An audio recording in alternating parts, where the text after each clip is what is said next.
about your relationship with EK, and he obviously loves the fact that you guys are bonding already, but you came to him and said, hey, I love playing with EK. EK went to him. How do you like that? He's so thrilled about that because you can't teach the bonding. It just has to happen. Yeah, it's special because you don't always get that opportunity to play next to somebody who sees things the way you do, thinks the way you do, and has played football at such a high level for that long. So it's been great. I've part of the reason I came here was for that opportunity to play next to EK, and we came in the same year. I followed his career, played with his brother, so we have a little bit of background together, but it's all gelling, and we're still working, we're still going. Every day is a new learning curve that we're trying to battle through, but as long as the process is fine and we continue to gel, we'll be fine. You said there's different levels, right? You've got the verbal communication and the knowledge that goes with it, but then pretty soon you get up there, it's just a look, or it's just a certain thing. Are you guys at that point yet? We're getting there. We actually talked about the look the other day, nonverbal communication, where you just know what each other's thinking and reacting off of it. And that's what we're practicing. That's what's the beauty in training camp and going against our offense that has so many different wrinkles to it. We've been able to have a lot of things that we've had to talk through and work through, and it's making us better. Jordan, at what point in your career did you feel like you kind of understood everything to that level, to have that relationship with another player? Obviously, Eric's one of the smartest players in the league. Like, did it take you a while to get to that point in your career, or did you kind of feel that instantly? No, it's a constant growth, right? You're never there, right? I'm still learning a bunch from Ed and the new staff, but as you mature and as you see things and been in a couple defenses, I've had the opportunity to be in a 4-3, a 3-4. This defense is very similar to what I'm coming from, but taught very differently.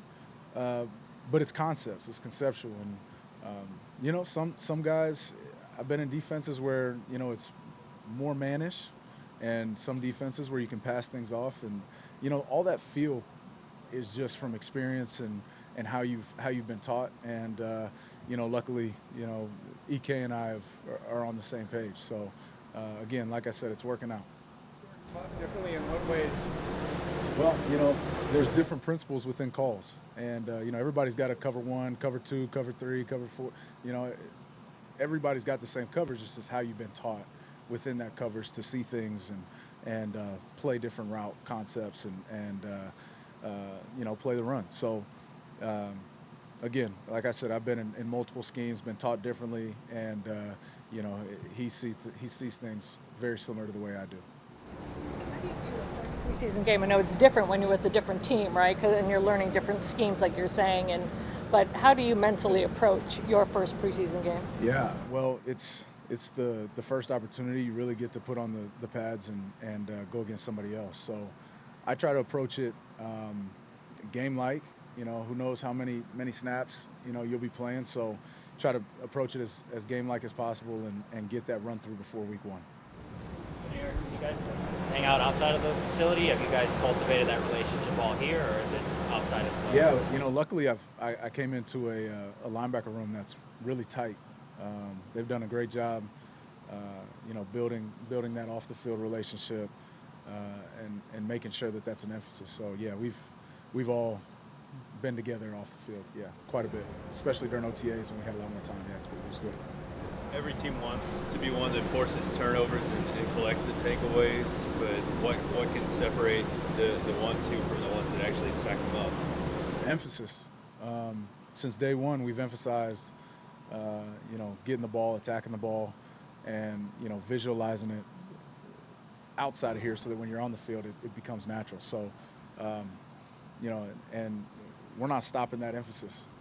Going into the season, going into each week, we've been told that it's going to be forefront of the mind. So you've seen it, we've seen it translate to the field so far. Guys going after the ball, we keep track of it every day. And, I think as long as you're practicing on the field and putting yourself in stressful situations where you can attack, when you get on the field, it'll become second nature. Jordan, it seems like this offense uses a lot of jet motions and things like that. What does that do to linebackers specifically? Like, how does that challenge you when an offense uses a lot of those? Yeah. What makes you have to play discipline, right? Eyes got to be on point. You got to know what you're looking at. You know, and they try to get you moving one way to run the other, and vice versa, and you know, get you up in the run to pass over top. So, you know, they do a great job selling it.